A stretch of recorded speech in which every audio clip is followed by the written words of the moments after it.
welcome. This is about my Vipassana experience. I wanted to make a video since long time about making a journal for myself. Uh, how Vipassana is helping me in my journey. It's almost a month. I took this 10-day Vipassana course or retreat. Stayed in silence for 10 days, and I was in silence for 20 days before I took Vipassana, and I'm still in silence after my Vipassana. It's almost a month now. Uh, Staying in silence in itself is very energizing. It's like it is hard to explain because I don't know how to how to describe silence. It is so hard to describe deep silence. It's like it's like describing uh, your own soul. How would you describe it? It's hard, but the space is amazing. Once you hit that spot, that deep silence, right? Once you get down there, there's nothing like it. It's like I just had like tiny brief moments in that deep silence where I'm speaking all this, like this video about uh, or how I wanna uh, make this video, or because I don't have anything in my mind to like describe it. I didn't set any goals or how I'm making this video. I let it flow. Whatever comes out, comes out. So Vipassana was in my mind since past 2 years, maybe 3 years. I don't know how I heard about it, but I took a course back in India in Goa. It's a yoga course for 2 weeks. Uh, it's on a beach side, and you do yoga and have fun on the other side. It's kind of like, but the yoga is pretty serious though. It's BKS Iyengar yoga. So I think I heard it there for the first time. That's the oldest memory I have since that was like 2 3 years ago. Since then, Vipassana was in my mind, and my mind would never let me do Vipassana, even think about it. Like, if I had this idea, like, okay, how about doing Vipassana someday soon, like in a month or 2 months or something like that. My mind will give me enough reasons, like so many reasons that it's kind of like it's astounding to me, like how many reasons a mind can give to not to do the things which will control it. Because Vipassana is like cutting your mind open into pieces and seeing what it's really made of, and where you lost your connection with the mind, in the sense your control on the mind, and how much control your mind has on you making decisions, and when you get hungry, what you like, which color do you like, why do you like it, why do you not like it, and all these things. We think we are making it, but not at all. Not at all. Vipassana, I gave enough reasons for 2 years, almost 2 years. Like, let's not do this now. It's like 10 days, and we might need like 2 days before and 2 days after. It's like almost 15 days. I mean, it's like 2 weeks off from work, and it's kind of like, I'm a contractor at the time. I was working in IT, and I was money minded, not exactly money minded, but definitely it's like 2 weeks of pay off. Like, there's no pay for me for 2 weeks will show pretty good on my paycheck. It's not a big deal, to be honest. I was making all right, but still, my mind gives me reasons not to do it. So slowly, my life went into deep states of pain in the relationship I had with a narcissist, and I went down really hard, like really fucking hard. I was like living dead for 3 months almost. Uh, but that's also my awakening. I kind of awakened to many facts and many truths about life, and it's kind of like I just touched the tip of the wisdom I have inside me. It just happened. So I call it. I mean, medicinally we can call it an emotional breakdown or a kind of like a breakdown, but it happened 3 months for me. It's gradual. I have one good breakdown was all the thing I avoided was that breakdown not to happen since my childhood because my mom was a narcissist too. Um, but the breakdown was amazing. I can't the medical terms. I mean, yeah, it's an emotional breakdown, but it was literally my awakening. I'm so happy it happened to me, and it's like I was rejecting that since my childhood not to happen to me. Like, but finally it did. Finally it took me to a space where I really understood what people mean or what does it mean to be with yourself. Being with yourself. For the first time in my life, I understood it, and I was with myself for the first time. Truly. Not just like, being alone or having fun with you. No, not like that. You were in the moment, in this present moment, this moment right here. So that never happened to me before. It's a tiny glimpse, but it lasted like 30-45 minutes. But the actual experience of showing me that this is what it means to be with yourself is just a second, not much.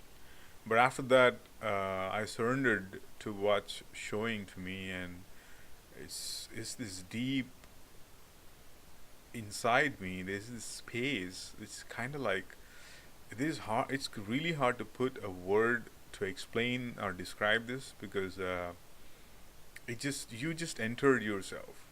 You just went in, and it showed me all the things I did, which put me in that state, like all of it, from my childhood, how many things and how many times I ignored um, um, the decisions I make and where I made the decisions from, and when I needed to stand up for myself and I didn't, and how I lost my self respect or self worth, and how these years and years and years of patience, people just abusing me or whatever, my friends or family.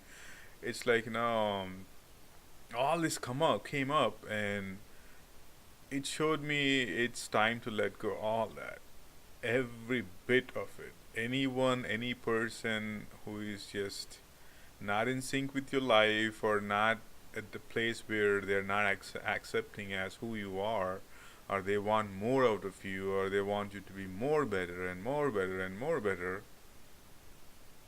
time to walk away. And I did. I did. 80% of my friends were gone in the sense, uh, it just like happened. It's not like I'm rejecting, but my choices changed and they became more healthy, and I quit having alcohol, and that itself changed all my friends. When you just quit the thing which is most social in like around here, um, then you have no common topic and you don't like that energy which alcohol is giving you. You're more aware now. It's like it's just changed my awareness to the extent where I could just read the thoughts behind people's eyes sometimes. And I don't like that. So I mean, I didn't know how to handle that. Like I just don't like that because like they're saying something and they're thinking something, and I don't want to know what they think. I mean, I'm just rejecting that attention, or how can I say, that awareness I got from my own awakening. So it went on like that, and that was really hard. Like it's like 1 year worth of awakening. It's just not like one day where something happened, you're a saint now. No, it's fucking painful. A lot of times it is painful because because all the things I compressed, all the pain I compressed in my life, all the guilt or shame which I didn't had, but people imposed on me when I was a kid and all that. It's it's all there. It's not gonna go anywhere until I process it. So it's all coming up and up and up, and I went down really hard for 3 months. It's like holy moly, I was like almost dead. There's no thoughts like even killing myself. I was in that deep depression. But that's also turned out to be the best time of my life because that's also the most attentive, or I gave most attention to myself. And there are days I just ate an apple, like one apple a day for like a week or something when that was happening to me. I didn't even notice that that's what I'm doing. I lost weight and my whole personality changed. Literally, my whole personality, the way I look, everything changed. It's like transformation means everything will change in your body, in your mind. It's just not like, um, you are the same person but you have a different understanding. No, not like that. It's transformation will shake the I want to keep the words nice in this video. But yeah, it did shake everything in my body, in my mind, and it just kicked my ass for sure. There's no doubt. There's no doubt. But anyways, so after this every day of processing and processing and processing all the pain and whatever the feeling which is coming up, feel it. Don't push it away because if I push it away, it's gonna compress again. So I understood this. How much over the painful the situation is. There are a lot of pain in my mind, in my body. There's also something called muscle memory, where if you get hurt emotionally, then that memory will store in a muscle somewhere in your body, in your weakest part. In general, disease generally manifests in the weak part of your body. So is pain too. It's still somewhere in your body where it's like weak, I would say.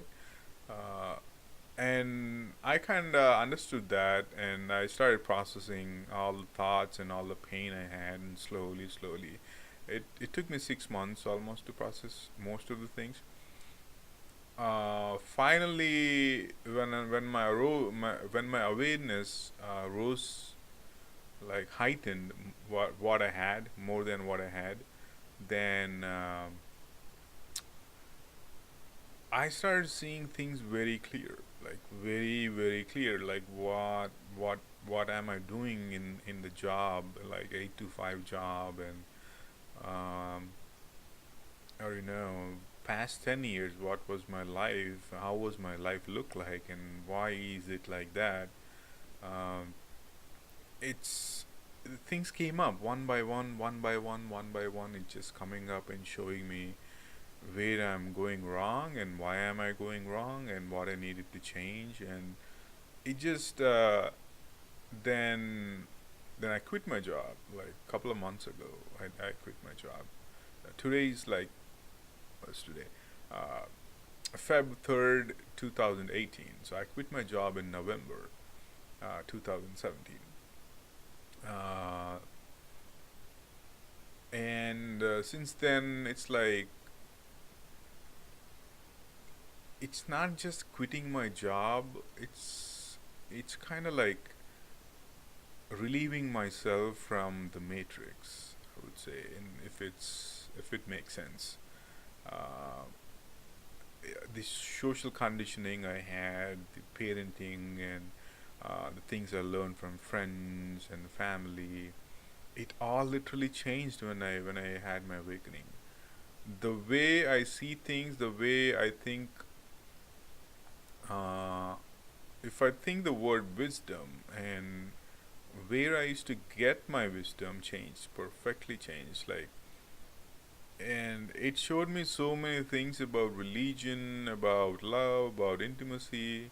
Uh, it's just it is hard because it's kind of like my own belief systems changed, and it's kind of like it's just just you just switched back completely to a place where your understanding is wide now. It's so wide and so strong. You see all your life, your belief systems just walking away right in front of you. Then it kind of like I had this cognitive dissonance, I would say. I don't know a good term to name how the feeling I had at the time. It's like this. It's good that it's happening. That whatever is happening, it's kind of like your old self is washing away all the things people pushed onto you, and from scriptures, from whatever the sources you learned it from. It's like washing away, and you're entering the real wisdom. Uh, but that's also taking my what I was before, what I used to be before. It's taken away all that, complete the person who I was, like entirety, just it's just falling over right in front of me, and I just didn't know how to take it. Is it like it's like a shock? I would say it's like a shock, but I'm still stable. I'm very stable at the time when when that was happening to me, but couldn't share with most of the people because it hurt people who are into believing something strongly into gods and many things. So I kept myself calm. I spoke with few people, and it definitely shook them too because they are in their own belief systems. And when I speak about these things, the stronger the belief is, the harder they'll protect it, whatever the belief is. So I understood this thing. Like when I spoke with just two people, I understood that okay, it's hitting their defensiveness. So I only need to speak with people who are in this zone of understanding because I can't talk about it with everyone.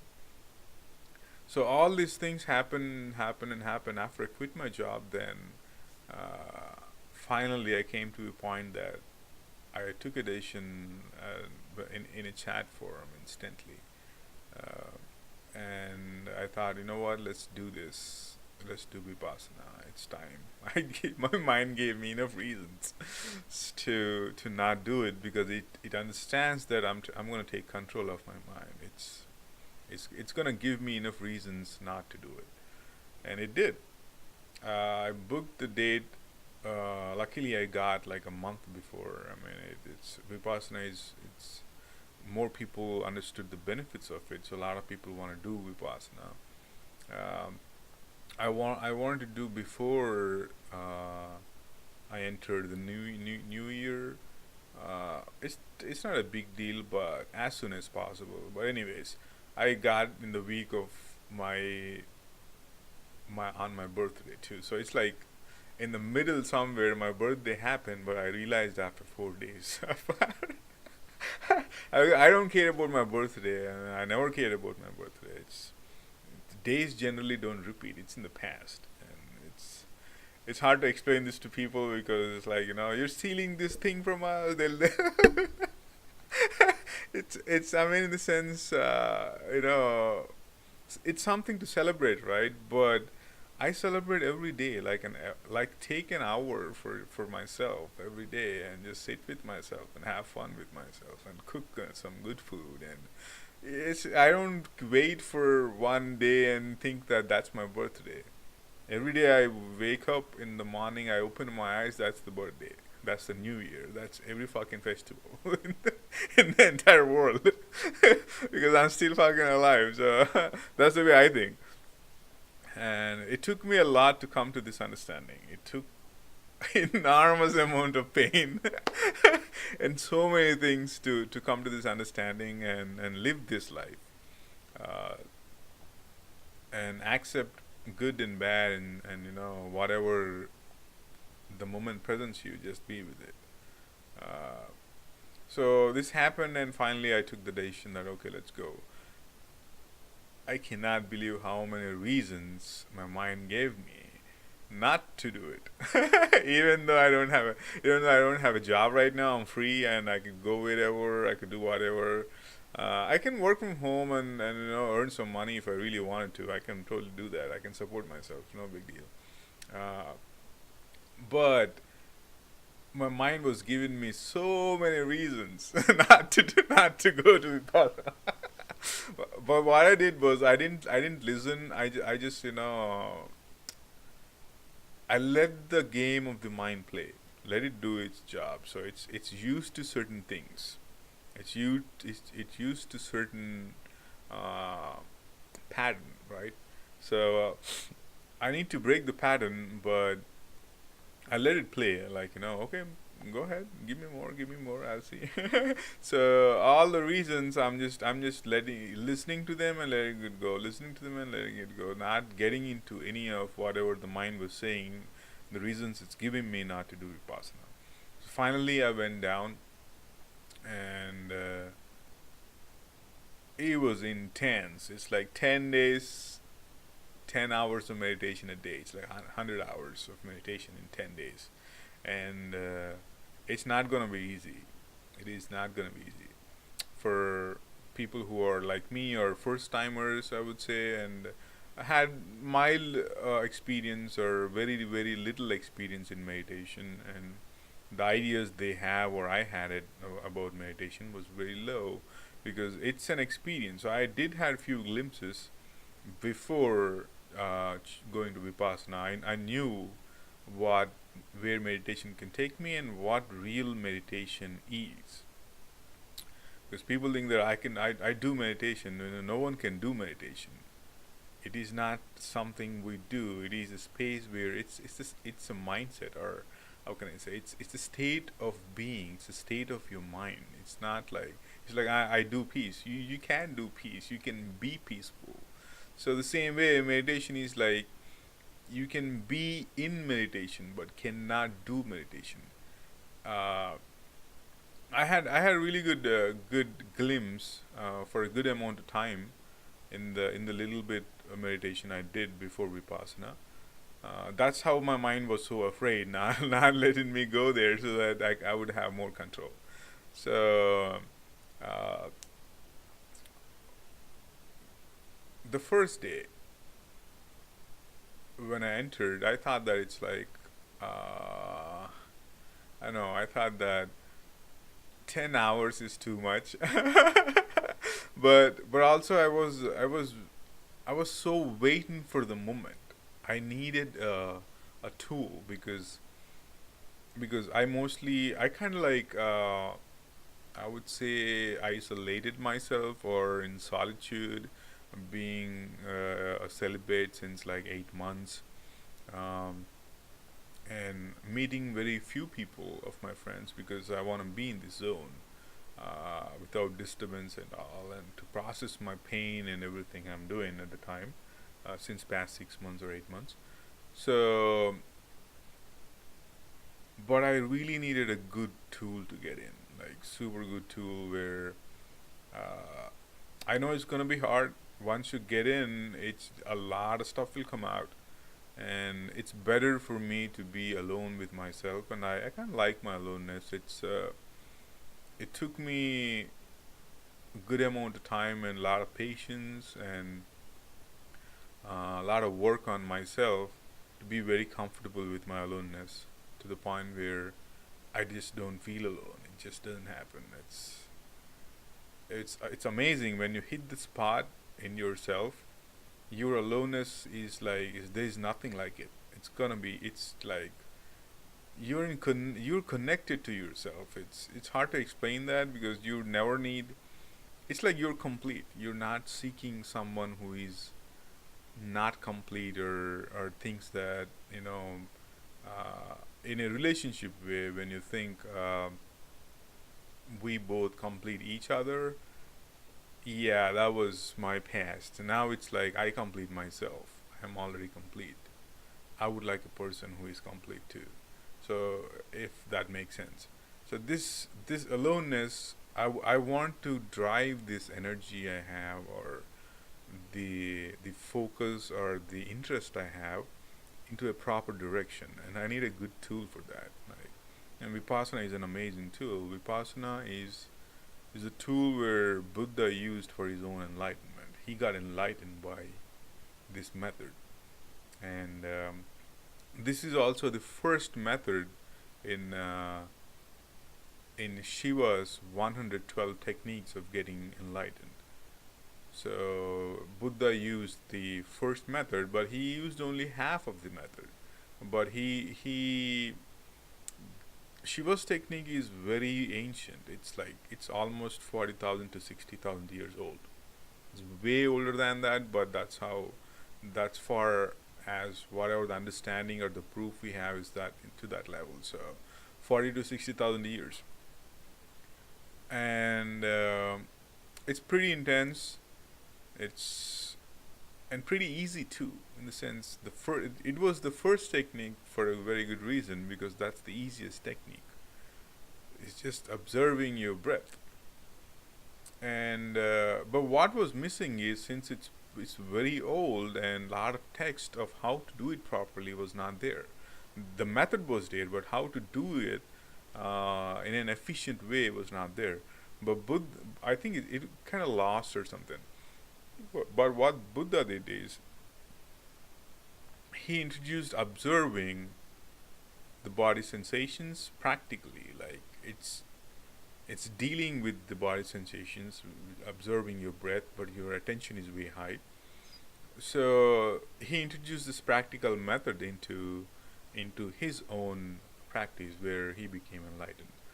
And I knew that it's gonna create some self discipline inside me, or in my life. It's gonna bring some self discipline into my life, because it demands some self discipline. It's just the way it is, because you need to be disciplined in this thing. It's just not like a party thing, right? You just not like a resort. You go and have like a meditation where you'll have some bliss and you'll walk light and all that. Yeah, that's a different kind of meditation. But this is way different. This is piercing into yourself, piece by piece, atom by atom. It's you understanding how your mind is functioning in a deeper level, understanding how your body is functioning in a deeper level.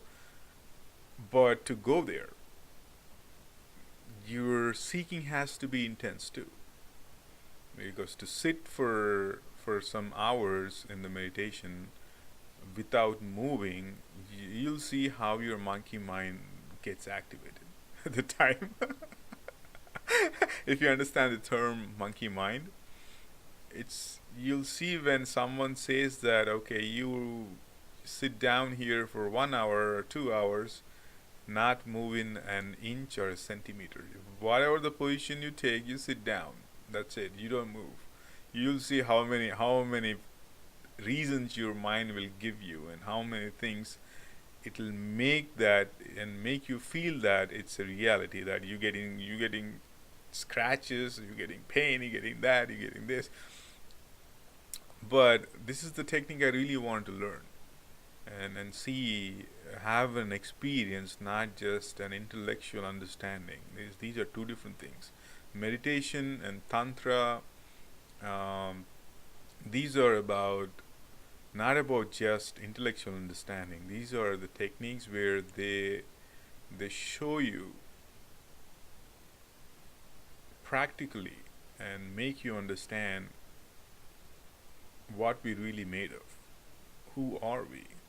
What is the soul? Where is your life tied? Where are you tied in your body? You, in the sense, your soul. Truly you, right? Where is the center of your life? If you follow the breathing, it'll take you there.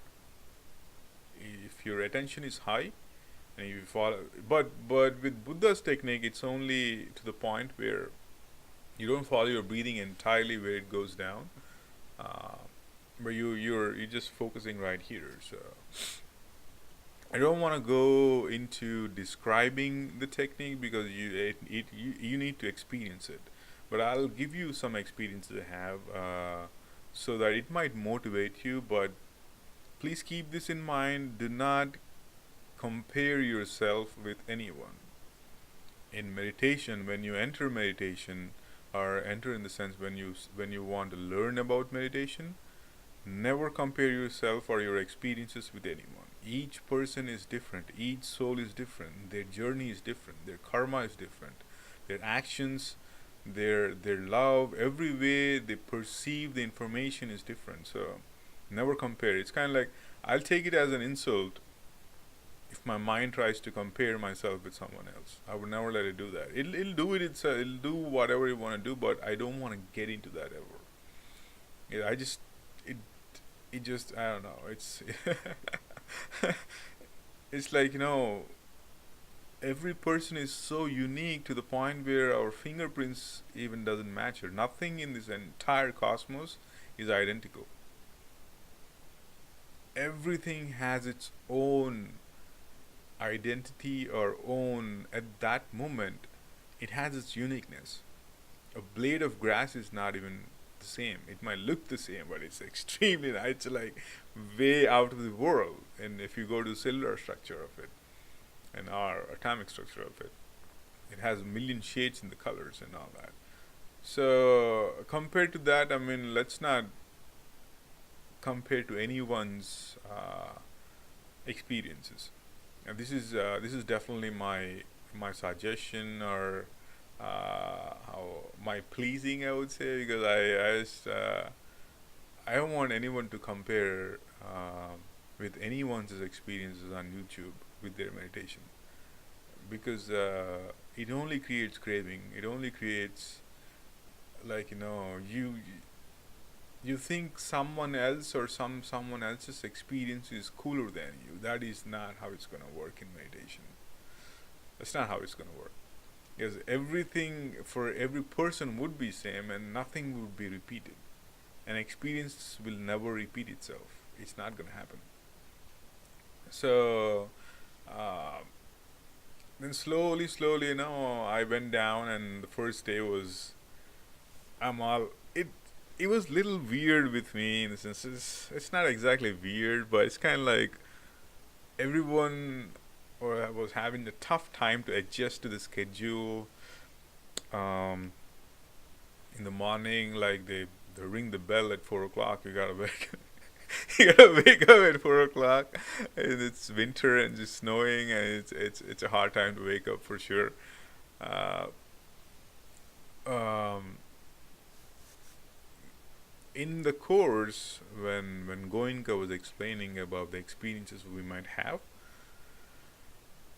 the experiences he was explaining about from day 5 to day 10, those happened to me from day 1 to day 5. It is that's why I said it's kind of weird. It's kind of like, it's kind of opposite.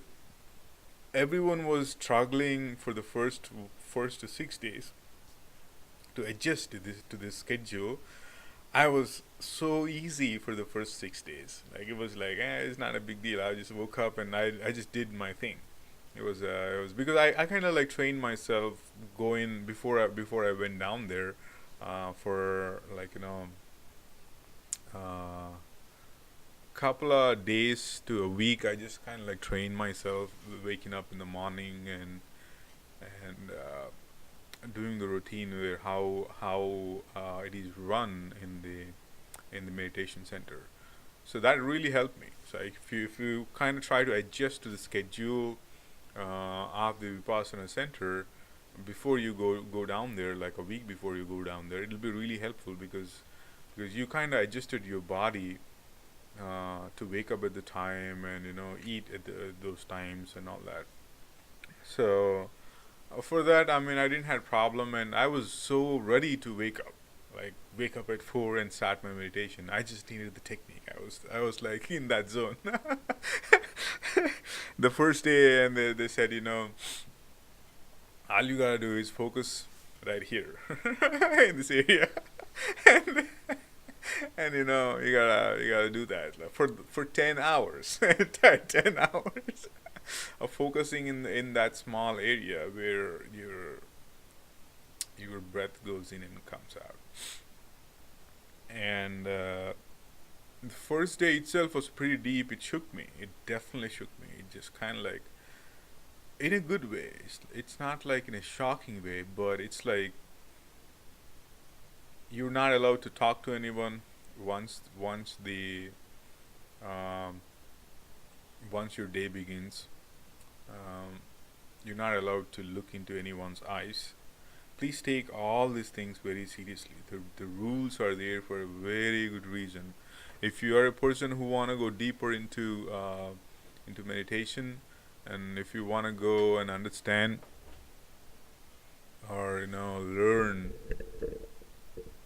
about this meditation technique, and you wanted to give it a fair chance, um, then please follow all the rules, because they were placed with a lot of thought towards it and a lot of experience towards it. They've seen thousands of people, students who want to learn this technique, and the mistakes they did are we are gonna do the same mistakes too, for sure. And women are uh, kept separate, and men are kept separate. It's I really liked it, because it's kind of hard, because once you see a woman, your sexual instinct will turn on, in a sense, in your mind. It'll take you to places of your past experiences and future experiences. It's gonna give all those things, because what we are trying to do here is to have less thoughts, at least.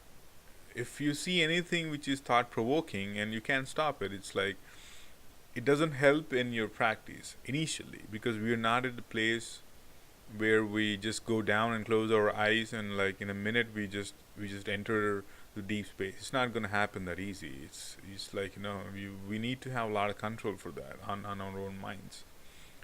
Since we are first time people, uh,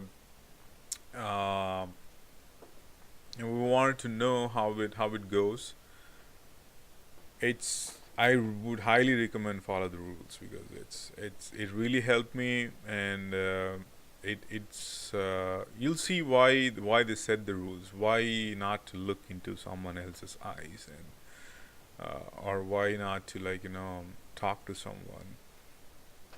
In the course, Goenka explained it very well. It's because you for us to enter the meditative space, it's you we need the calmness, we need that calmness in the mind, because the meditation is it's kind of like a knack. It's kind of like it's not like you just do some pushovers or pull-ups, and it's not going to work like that. It's very subtle process. It's extremely subtle process. uh, and for us to get in there, to have that experience of the subtle process, where we can call that, okay, we did some meditation or had the taste of meditation, less thoughts is better. So, and be in your own energy. That's why they all cover themselves and use the blankets to put their energy in their own self, and not looking sides to other people, what other people are doing in the meditation.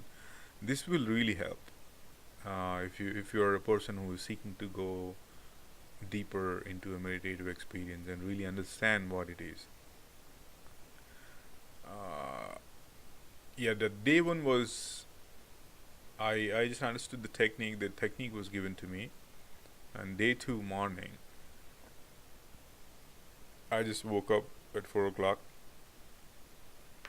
and sat for my meditation in my room, because I was used to being alone for a few months, to 6 to 8 months before I went into meditation. So I like being alone when I'm meditating. It really helps. But I do like people who has the same intention to go deeper into meditation, and have kind of like a reverence or a deep respect towards it. I would definitely like to meditate in the space of those kind of people, all meditating together, for sure. But since it is my first time, and I need to protect my own energy or my own mind not wandering and thinking about what other people are doing and all that, so I stayed in my room, and started meditating at 4:30 a.m. or 4:20 a.m. I was like so enthusiastic to start my meditation journey, and uh,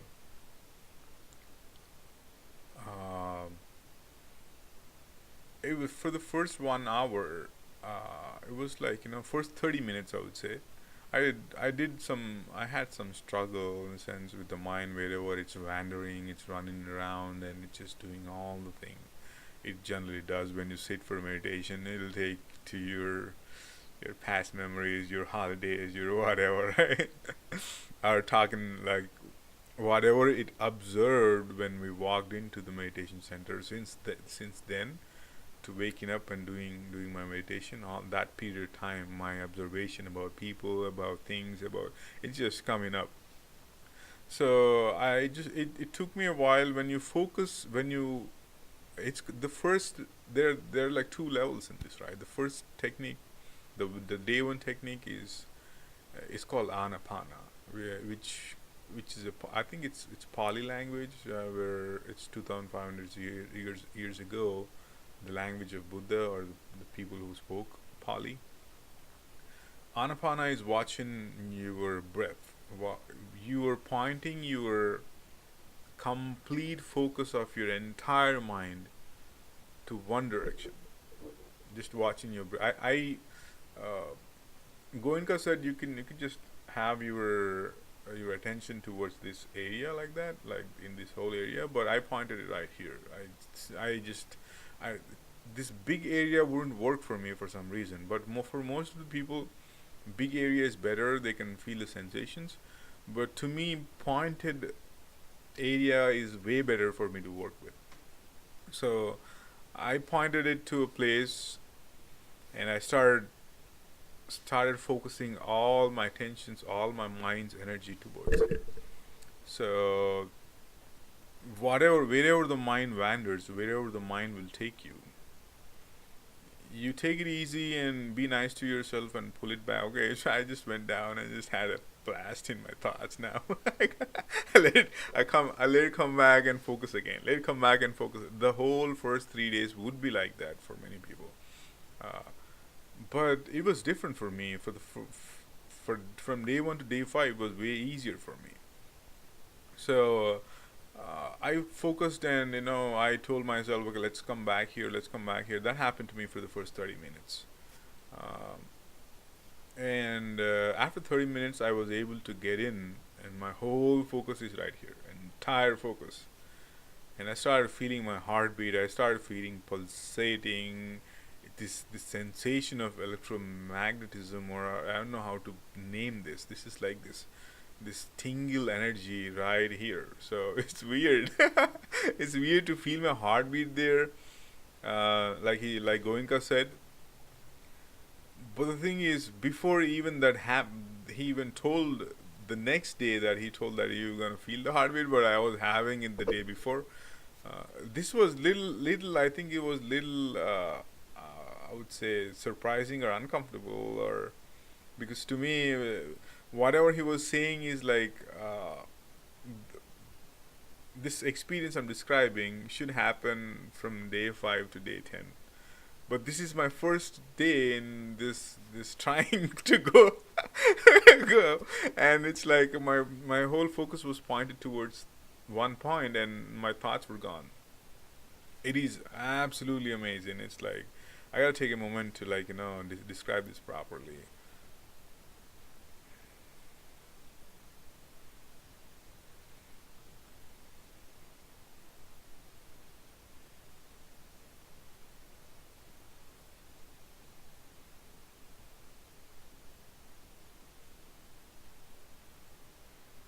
Uh, so when when I began after that 30 minutes, my whole body became lighter. Like it's so at ease that I'm feeling all these knots, like this tied up knots in my lower back, popping, like opening.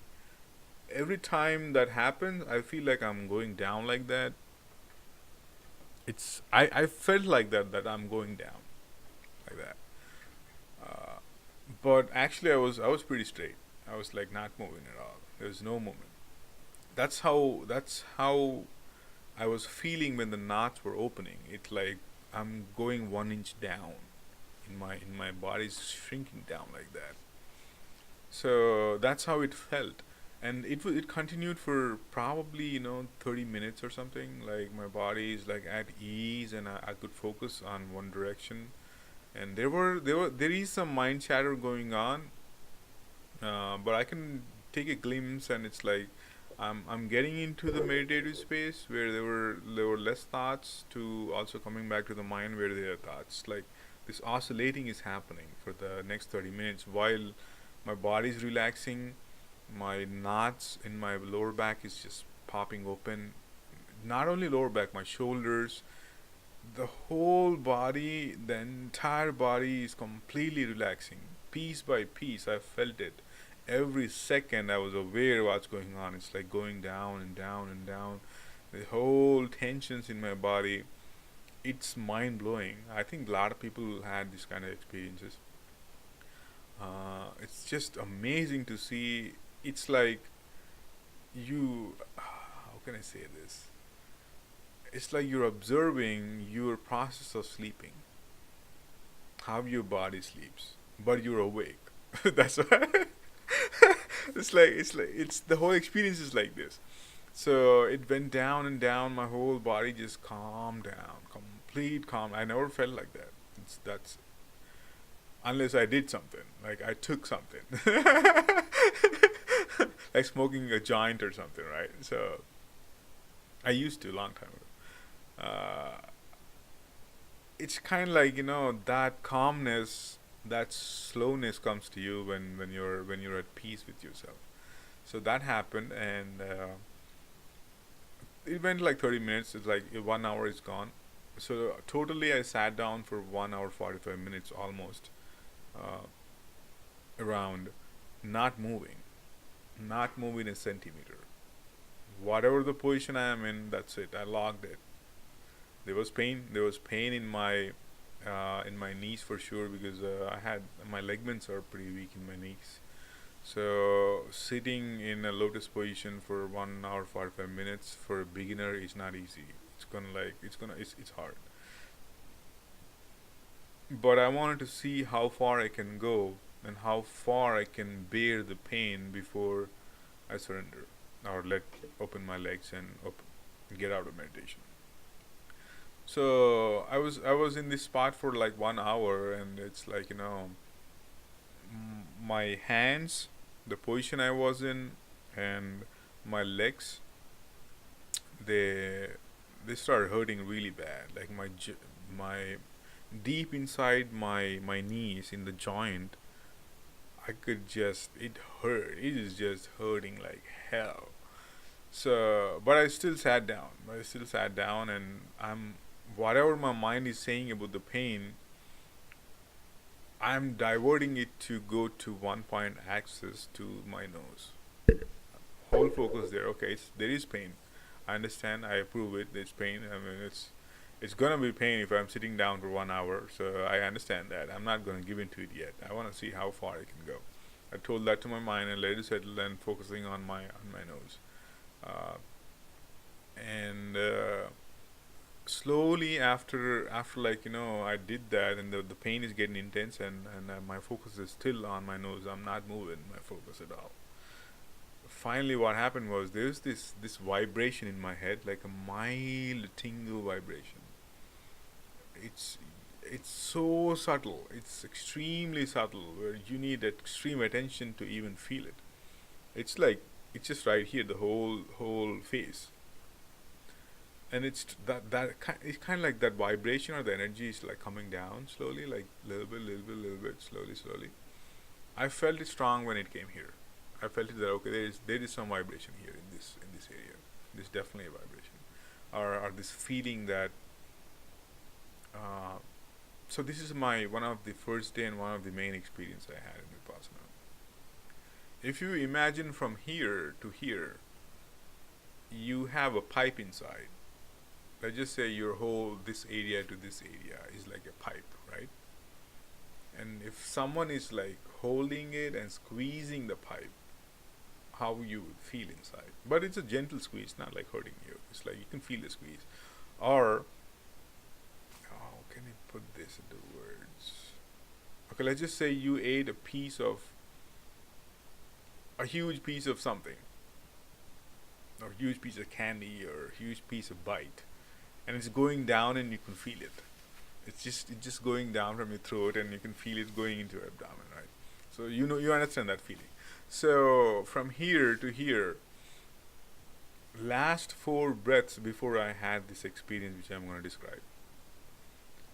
Each exhale, when I exhale, this is coming down. The energy came down, came like till here, and had a breath. There is no breath control, complete natural breath. There is no control in it. And the second breath, it came lower. Second exhalation lower. Third exhalation lower. Fourth exhalation, when it came to my belly button, right here. That's it. I had this pill of energy inside, where I have no body. There is no thoughts. My mind chatter was so far away. It is there, but I cannot listen to it. But there is an awareness that it's there. It's way long, and I can't listen to what's going on in that mind chatter. And because my focus, it's the body is like has this tingle feeling of this. It's like your whole body is filled with tingle light. This is an imagination. If the way I'm telling you is imagination, when I'm saying that this is a whole light, it's just an imagination. This is not the experience. I cannot put a word on the experience I'm trying to describe.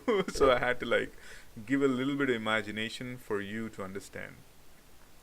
So this is like tingle light in your entire body. Like let's just say your body is empty now with just whole light. And that is spreading from your belly button to everywhere.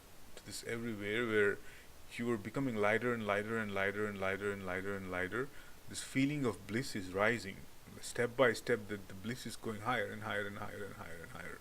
So it's just traveling all over.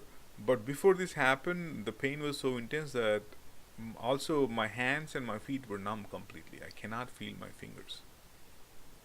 Even before this experience, I just couldn't feel because it's so numb. I can't move my toe finger. I tried to move it. It just can't. It's not happening. It's dead, completely dead. So out of after all this, when the buzz is just it's just spreading everywhere. This energy is just, this is unbelievable how to explain this so hard. Because it's like this tingle feeling everywhere, and it's like trillions of tingle feelings. This energy in your body everywhere, and it's the number is uncountable. It's infinite almost, and it's traveling all over. And where my pain was, in the joints inside my knees, my heartbeat and my knee, that pain, they're matching exactly. Whenever the heart beats and how much ever the heart beats, the pain is exactly, it's the part of the pain and the heartbeat is exactly in sync. If I took a deep breath, if I alter my uh, breathing a little bit and took a little bit more more air than what the normal breathing was at the time, the pain is getting intense. But there was no pain though, because this is like the spill of the energy is just traveling, the buzz is traveling everywhere. But it's showing me where the pain is exactly, and how is it shooting from, let's just say this is my leg and this is my joint, and how is it shooting the pain from here to here. It's all this thing, right? So I was consciously observing that pain, and I already went down with the pain and saw how much it can bear, how far the pain can go. So once this happened, this bliss came out and just like traveled everywhere, and I was like lighter than a feather, literally lighter than a feather. There's no words to describe it. It's amazing. So, but after this happened to me for like probably 3 4 minutes. This is my assumption because I don't know how much time I was in that state. This I'm thinking 2 3 minutes because there's no way to like there's no time doesn't exist in in that space where you could see, okay, it began probably this time, it ended this time. This is what I'm thinking, but time is not there. It's dead there. There's no time in that zone. So, and there is no mind chatter. This is the first time in my entire life I experienced there is no mind chatter. It's gone. It's way far away. Like it's way far away where I can't even like I had to like move my focus and listen to it. Even it's I'm not trying to find it. The mind was so calm. I generated my first thought. If you can understand this, there is no mind chatter. There's no. But you're aware. You're completely aware what's going on. And the first thought just happened, which was, did I fell asleep? This was my first thought. Did I just fell asleep in my meditation? Like, what's going on? Like, so this was the thing which happened, and then it was like, okay, I checked my breathing was my focus was still on my nose. I could feel that, and but even though there is no body, it's so light, and I stayed there, and I wanted to understand it. Because these can be the feeling of bliss can be so addictive. It is amazingly good. So, but in my life, I've been through many situations where I was so blissful. So, and it never repeats. And the chase begins. The chase of wanting that more. But that's how addiction forms. So I understood that, okay, I shouldn't crave for this more, but I wanted to understand it. What is this no mind? What is this place where I had no? It is so serene and so amazing. And like I'm thinking it's 2 3 minutes, but when I came back, I slowly came back into my body, and the pain is there. And I was there for like more 10 more minutes before I opened my legs and all, because I want to watch the entire process of how it's ending, how this experience put me back in my body again, and where how I'm feeling every bit, every nerve, every cell in my body coming back to me. Like I'm feeling my body again, like piece by piece, bit by bit, like centimeter by centimeter. I don't want to miss that. So I kind of like my attention was so deep that it didn't let me miss. So I just understood where it's coming from, all the blood flow where I can feel it, and came back, and finally I'm back. This was my first day, or the second day in the morning. So it was like I was, because we are not allowed to speak to anyone. So I was thinking, okay, this is what everyone is experiencing, and this is what Vipassana is. And I thought, I told myself, oh my God, this is first day. I can't even imagine day 10. It's like this is like intense, and there was a lot to process because I was not hungry. My whole hunger was fucking gone, and it just it put me in a place where it made me understand what meditation is and how far it can take you if you're really willing for it. So, and I tried to calm myself uh, later in the day after like 5 6 hours passed. I was thinking about it, and like because my necessity to understand is growing bigger than my need to be in the space of that meditative space, or any kind of meditative space, or looking forward to do or be in meditation. It's kind of like when an experience happens to you, you kind of you it's hard to not to think about it, but that is already past to me. Intellectually, I realize this thing is no moment will ever repeat, no experience will ever repeat. There's no point in keeping thinking about that, and because we lose all the new good ones or the new ones, and there's no good and bad in this, but the new ones that you're gonna have, you will miss it by thinking about that. It just takes a lot of space in your mind. A lot of thoughts are going towards it. So I needed to like calm myself down. So there were four different experiences happened to me in the 10 days of meditation. And the second day, like the teacher SN Goenka said that you are going deep into your mind. You're entering a spot where you're gonna open up the whole book of your good actions or bad actions, or however, whatever you're compressing, you're hiding, you don't want to deal with, they will come up. Day 2 and day 6 is gonna be pretty hard. So, but I was prepared. I was prepared that all right, man. I'm like, I'm down for it. I processed my pain and all that for a long time. So I was like, bring it on. I mean, this is the best spot. You have a place where people take care of your food, and you have a place where a room where you could meditate in on your own, or in the meditation hall. And what's that's the best place and best time for me to get in.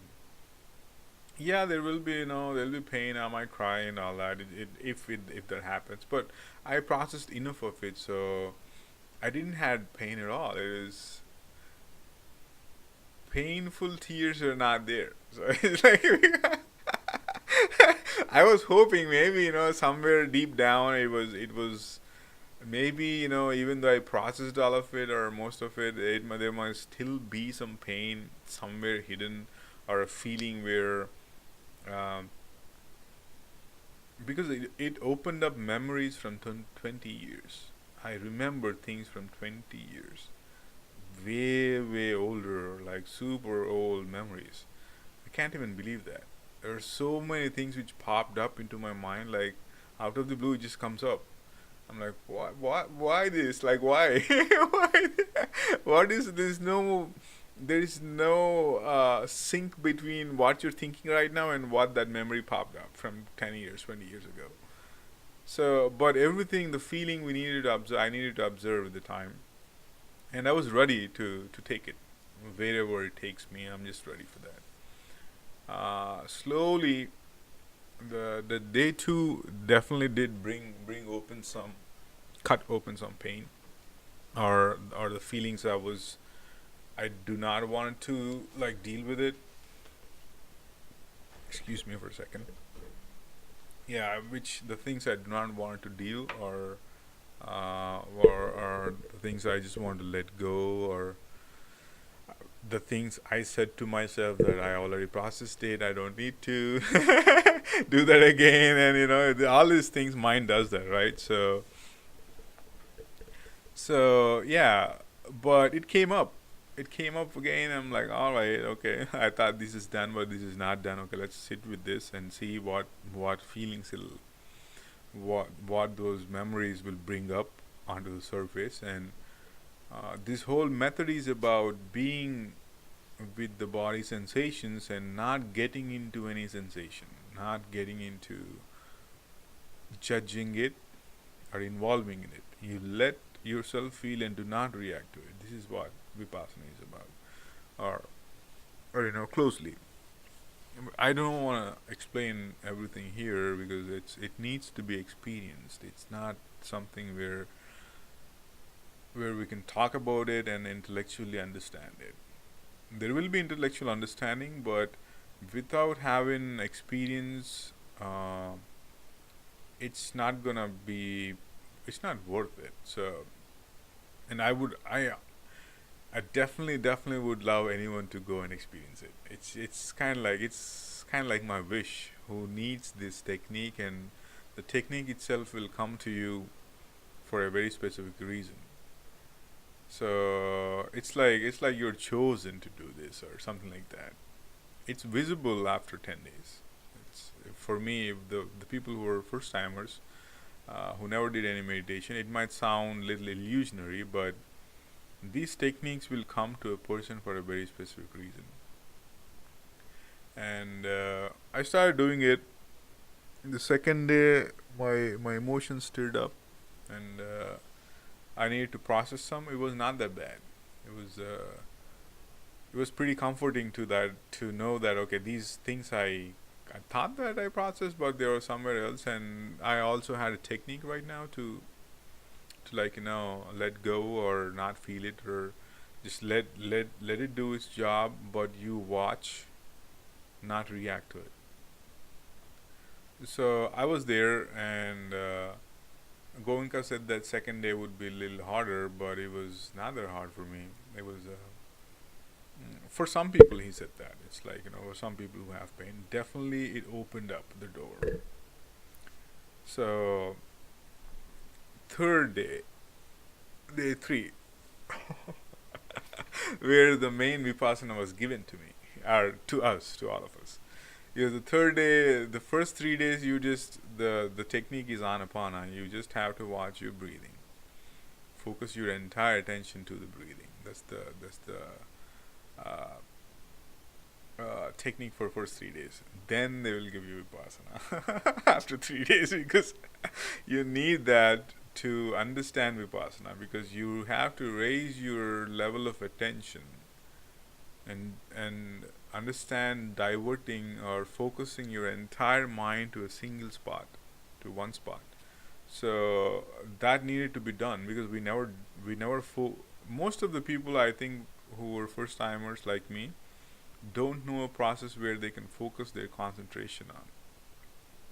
So the first 3 days was this, and when the technique was given, oh yeah, it sounds so simple. It is like, it's like you just observe your body sensation. What's the big deal in it? What?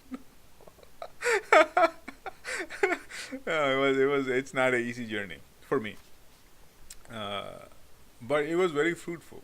It was very fruitful, very needed, and I am right there. I was just waiting for this. So yeah, I went in, and it literally cut open all the wounds. It did, like Goenka said, it did. It's my whole energy system is open, and whatever the things which are in are coming out. Whatever the things I was like not dealing from long time, very long time. Every person does this at some point. We just let things go, and we think that they'll go, but no, they are there. They're unless we feel it, or unless we observe it and let it go consciously, they'll not go. They'll just stay. So they're coming up and coming up and coming up, and day 6 was hard. Day 6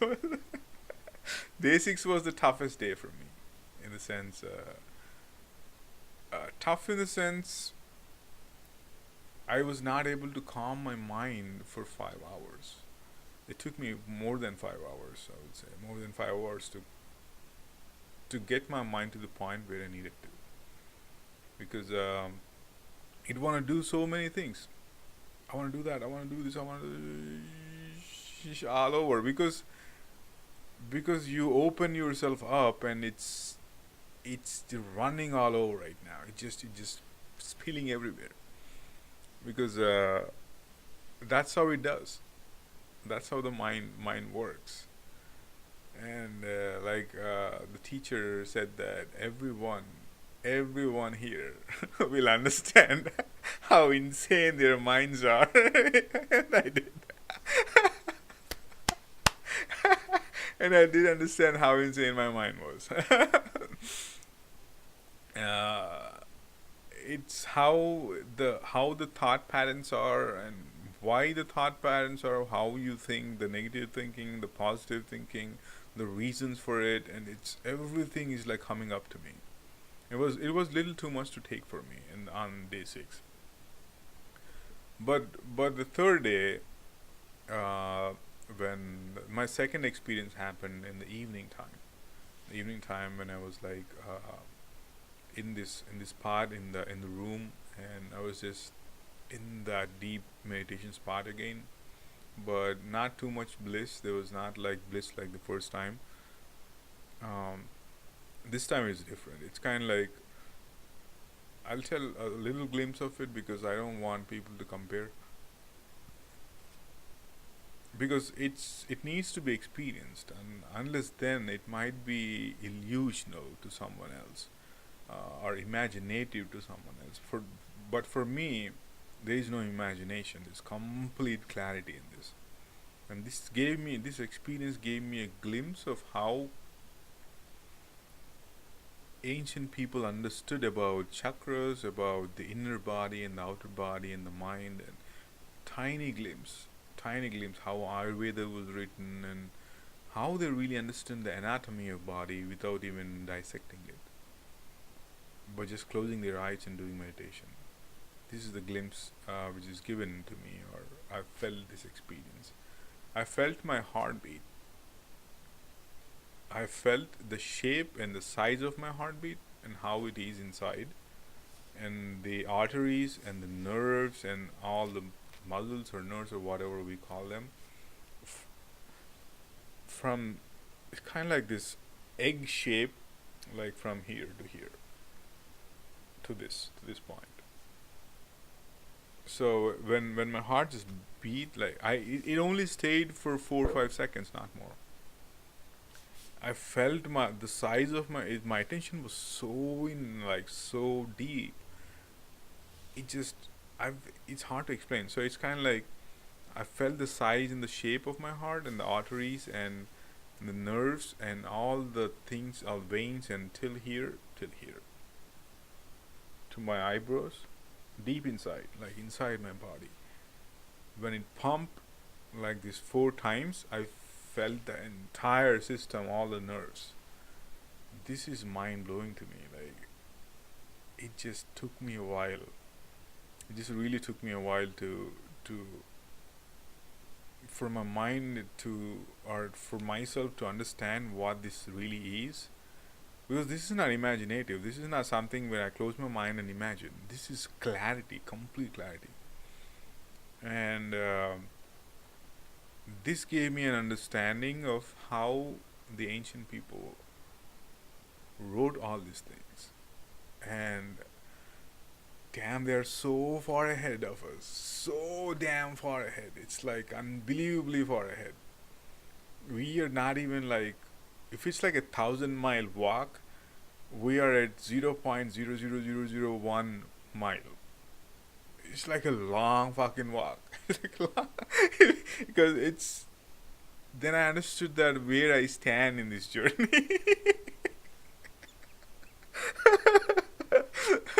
not to not to, like, demotivate myself, because there's no demotivation in this. See, imagining, oh, that's a long journey. No, no, no, I'm excited for this journey, because even the journey, how long, it doesn't matter, because every day you're just having these new experiences where your attention is growing higher and higher and higher and higher every day and every moment.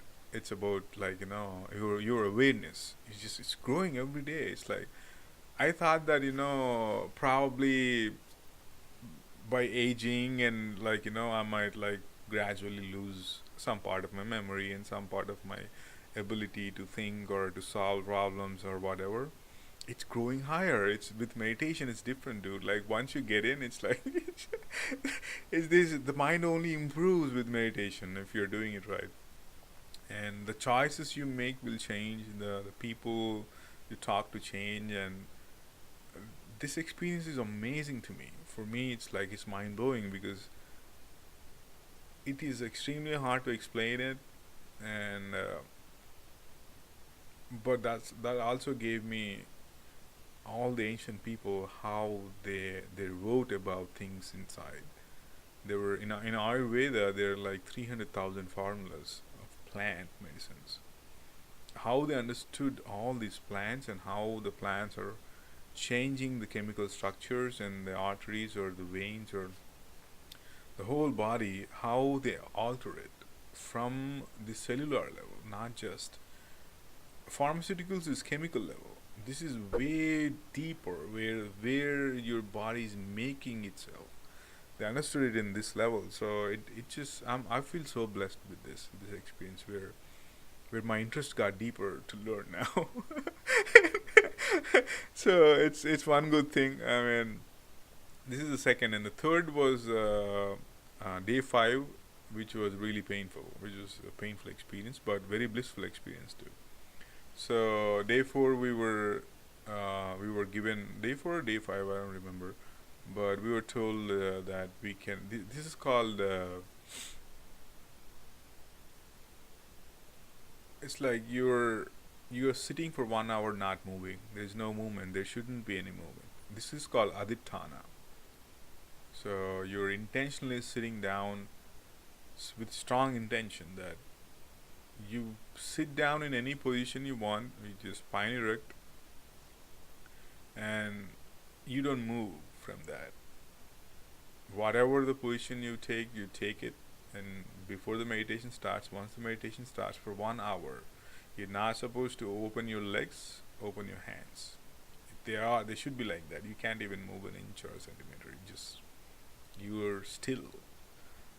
You'll see how your mind will run away. It'll give you, I gotta pee now, I gotta do that, there's a scratch here, there's like something's crawling, whatever. It'll give so many reasons for you to get out of it. But the whole point, Buddha is very insisting or very strong on this point, and before he taught Vipassana to people, because it is necessary for us to understand how our mind is functioning, how much mind is like a magnifier. When there is pain, if mind is thinking about the pain, it'll magnify it. It'll make it huge and make it suffering. There is pain. Let's just say you fell down. There was a scratch, and you felt the pain there. If you keep thinking, and keep thinking about it, it'll become suffering. That's what the mind does. It'll multiply and magnifies it until you make that into, oh my god, I just fell down, I got a scratch or a hurt, and I can't do that now, I can do this now because of this. So it just tells you all these things. Once we give more importance to that, once we accept that, okay, we fell and there's a scratch, not a big deal, and we are a little hurt, and it just happens, and it's not a big. If we don't think about it, but take care of the wound or whatever, that should be good. But when we think about it, it'll take us to a zone where it's like it'll give all these reasons. So Buddha's aim was this, for us to see what our mind is doing, how we are creating suffering. And that 1 hour, when they say that you can't move, then your mind will begin moving. It wants to move. it's like let's just say I said that, hey, don't think of a pizza.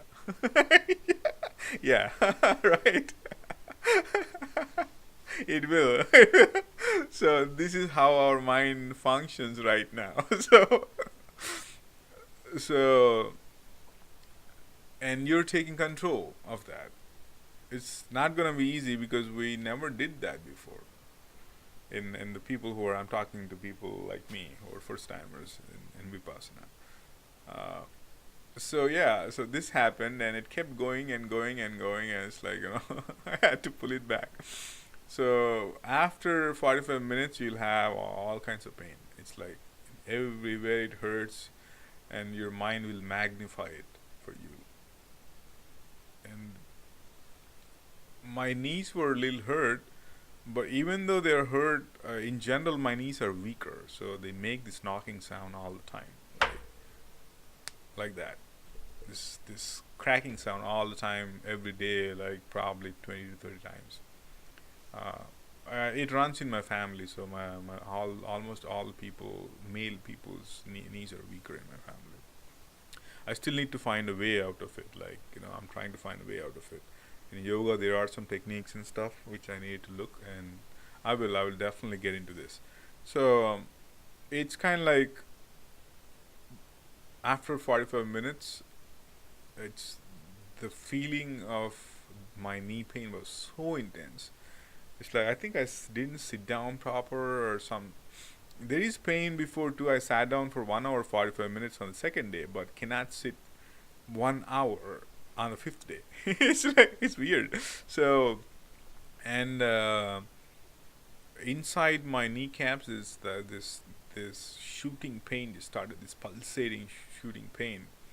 But I just sat down. I'm like, "Oh, I'm not gonna give up. You do whatever. The pain is no fucking deal. It's gonna be painful. Yeah, I understand. No one is coming and killing me right now. I just sat down for meditation. So, but the mind doesn't understand. It just magnifies it. And yeah, the pain got so intense to the point I kept bearing and bearing and bearing and bearing. It was so intense. I felt like my leg is like being chopped off by a rough knife. It felt like that deep inside. It was pretty hard. It was pretty hard for me to hold that. And I wanted to see how far I can go. Really, how far I can go with the pain. Even though I felt like just my leg is being chopped. I stayed there, I stayed there. It reached its maximum peak of pain. It cannot give me more pain. Then I thought, okay, it reached its maximum. That's the pain. That's the max pain it's giving me. There's no more I can go. I thought that it lowered down and the pain would lower and lower and lower. I thought that that would happen, but no, it stayed there for a bit. It just stayed there because it's like pain in my ease in my mind simply. So, but I was not willing to open my legs. I mean, I'm dedicated. That 1 hour, no, I'm not gonna. Even that, if it, then my tears are tears are coming out. I'm in right in front row, in front of the teacher, and like tears are coming. It started like it started the pain got it's getting intense, and the tears are coming up. Uh, at the same point, when the pain hit the maximum amount of pain it can give me in my knees, that's the max amount. When I stayed there for like 4 or 5 minutes, I can't even believe that I don't think I would do it. I can't do it again. At that time, I don't know. I was like, I'm gonna do this. I can't move. I was dedicated to this. So when the pain was intense and maxed out, at the same time, my bliss started coming out. It's amazing to see that same intensity of bliss and same intensity of pain, both at the same time.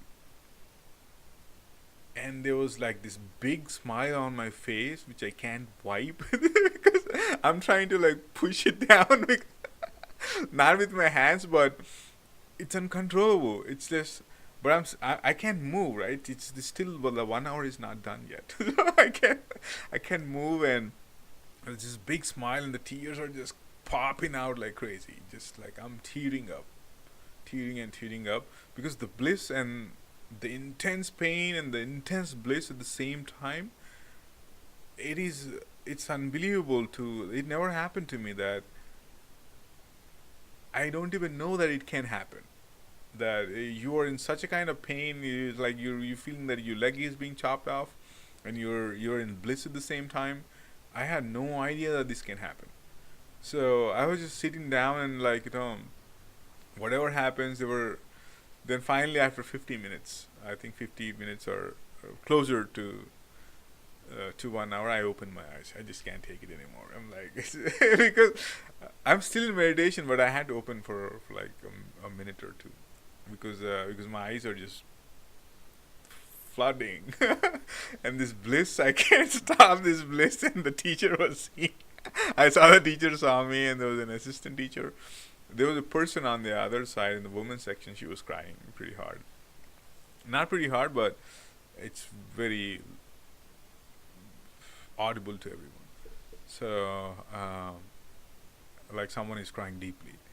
Uh, of course, everyone would try to control themselves at the time because they were in a meditation center. We can't just cry loud, but yeah, the assistant teacher was watching us and all that. Even, I, I I don't know how what they felt, but it's kind of like it is because everyone experiences their own thing, right? So yeah, this is my third experience, which is just unbelievable to me. Like once you understand where the pain can take you and you bear it, like in my situation, I bared it to the max I could. Then it just the bliss coming out at the same time. It's like, ah, man. What did I put myself into? And what the fuck I was thinking before going to this meditation, right? It was really good. It was really deep. I really enjoyed it. I really enjoyed it. It's mind blowing to me, and it's day 5 or day 6, and I think that was on my birthday or something. So 3 days later, I remembered that okay, my birthday was in this week, someday, maybe on the 5th day or something. I don't know. Because I just didn't wanna. Once you enter that meditative space, then time just falls. Time just falls right there. So yeah, these are my experiences. 6th day was really tough because I needed to calm myself down, and yeah, if you're hiding your pain or somewhere you have a lot of pain in your in your pain, irritation, anger, repression, uh, comfortable feelings or discomfortable feelings, whatever the things you suppress, they'll come out. And the best thing I would suggest at this time, if that happens to you, uh, is to stay still. Let your mind do its thing, but you just stay and watch, not react to that. It's hard. It's hard to say, but in actuality, doing is harder. But you'll get there. Everyone will get there if they do enough sadhana, or sadhana means practice. So if they do it in a certain way and repetitively, everyone will get this. And at that spot, then you'll observe this painful feeling which will come up, and you'll see the body sensations, how the body is responding to that memory, to that situation from the past, and you observe and not react. What will happen with this is, if you don't react to it, all the situations which are tied to that uncomfortable feeling will just wash away because you're not reacting to it. So this is the technique. This is the Vipassana technique, part of it. I didn't understand this before. Like, how you just not reacting to a feeling which come up right now on your body sensation. See, every memory, every feeling has a body sensation. Everything. They're completely linked together. Your mind and your body works in sync all the time, trillions of times in a single second. They're connected to that. So it's kind of like you're understanding the mind and the matter, and the mind and your matter is the sensations is the matter in your body. So it's kind of like how these things are interconnected, and how exactly are they coming up or working. But you never had this understanding before, but you sit down, take a step back from your body and your mind. Now there is a feeling which is painful come. Let's just say there's a painful situation came up, and you have this pain in your knees coming up, or this irritation coming up in your body. It might be scratchy, you want to itch, or you want to pinch, or you just these feelings coming up associated to that painful, um, no, these sensations coming up associated with that painful feeling. You already took a step back, and you're observing these two happening but not reacting. So let's just say you just had this uncomfortable thing came up, and you're just doing all this, and you just don't want to do that, or scratching, or whatever, like, squeezing or massaging or just moving your body or whatever. You're not doing anything. You're just sitting down and watching it. Let it do its job. But initially I didn't get it, like, in a sense, like, how, if we do this thing, how are the old memories or old they in oh, I forgot the name for these things. Okay, let's not. I mean, it might come back later. So, how can this help me wash out all the pain or all the feelings I have, all the sensations I have, which are uncomfortable, are comfortable? This I didn't understand until I experienced. When when when my energy system is open and all the things are coming up one by one, sometimes many of them come together, and I needed to like, it kind of shakes me, but I needed to like calm down and not react to it. Um, Once I did this, there's enormous amount of freedom attached to this. I understood that okay, this thing is really working. It's just not like they're just saying it. You need to experience this because intellectually it cannot be. You can understand it probably, but that is empty. The understanding is empty without having this experience. So whenever now, after this 1 month, like whenever this happens to me, when I'm laying on my bed or wherever I am, when this feeling hits me, which was uncomfortable or this negative thinking or whatever, I just stay still.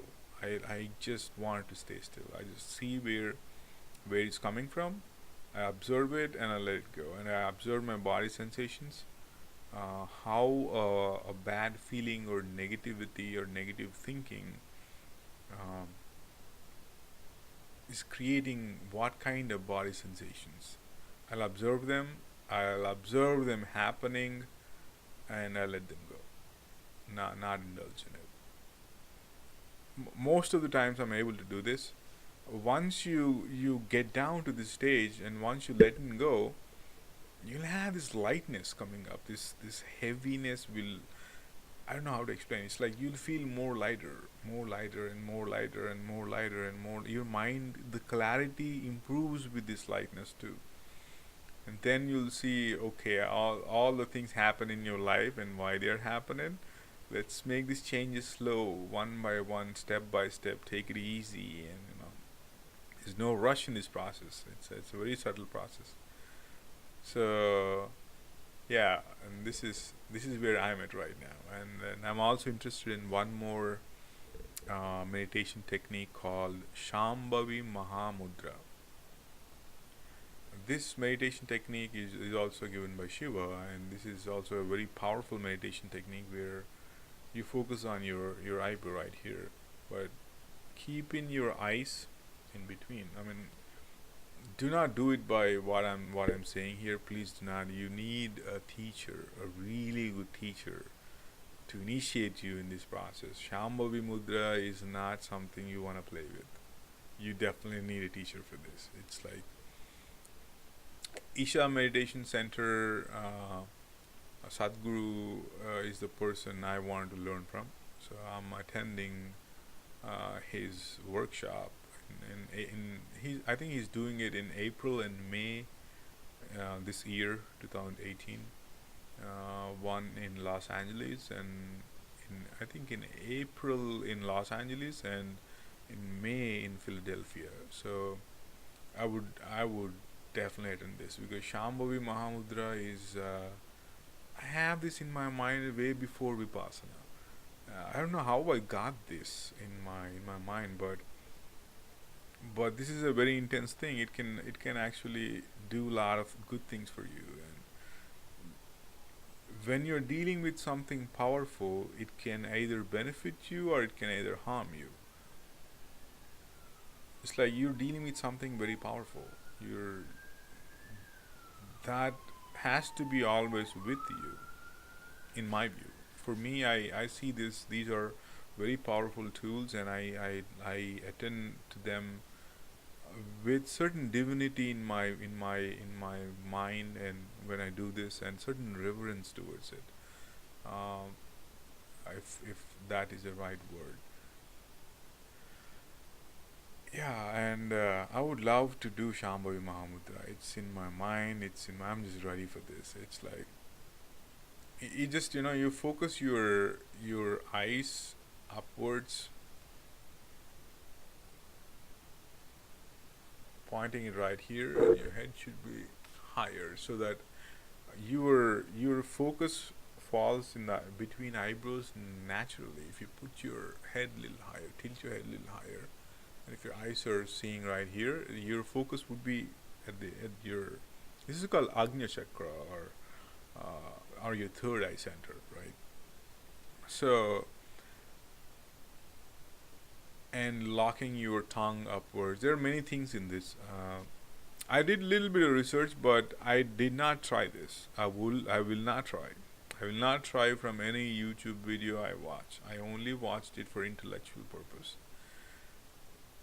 I would love to learn it from Sadhguru. I would love to get this initiation from Sadhguru or a person who is in that level of understanding, because it needs to be given to us in a right manner for us to understand this technique. Because there are a lot of reviews about Shambhavi Mahamudra, how it can awaken you in a very deeper level, in an intellectual level, and it's like you're understanding your own strength and what you're really made of and who made you, like your own self deep within. You are opening that door. So to let yourself express yourself, it's a wonderful process, and I'm in such a wait for this. I gotta get into this thing because because with Vipassana, I want to do Vipassana. Uh, Vipassana not can be. In my view, Vipassana is the best therapy on the planet you could get. There's nothing else which can give you more understanding of your mind in such a way which is logically very appealing to your mind, because your mind is very logical, and you can step by step verify where you are progressing. So it's experiential, but your experiencing is bit by bit. So it's not like one day you sat down and you just got in. That's not going to happen with Vipassana. It's a step by step layered process where you get down. So, and I want to do Vipassana for sure, because it's a way where you're understanding about your body in a deeper level every day. You're sharpening your awareness every day. That helps in, if your awareness is going higher, that helps in your attention to detail is super high. Like, it's mind blowing to me how high my attention was a month before and now. It's unbelievable. So these are such good techniques, and I'm so thankful for Goenka for arranging all this whole system of Vipassana and how it's built on donation basis and all. It's just wonderful. It's amazing. But I want to end my Vipassana meditation doing Shambhavi in the end. So last 21 minutes or whenever that is. So in the end part, I want to end it with doing Shambhavi Mahamudra is a 21-minute process. So I want to, every time I do my meditation, in the end 21 minutes, I want to do Shambhavi. Hope my video helped. It's a long video, and I'm not guilty about it. So yeah, it's thank you for sticking around. If you if you did if you did so far. If you're considering doing Vipassana or Shambhavi, please go ahead. Please do it. Not learn it from YouTube or someone else. Um, please learn it from a person. These are the things which you, initiation is very important in when you're entering these spaces, because Initiation means the experience I said earlier about the three experiences I explained. Someone initiated me in that experience by giving me the technique and making me understand what what can happen in these 10 days of Vipassana or in Shambhavi Mahamudra. So this is like someone explained it to you in a way, and someone told you these might be the problems, these might be the benefits, and you start doing it, and you understood, and you got in, and you understood that okay, this is what meditation is. Okay, this is what being in meditation is. That's initiation. You just got initiated in that. And your practice is called sadhana. Your practice, in the sense,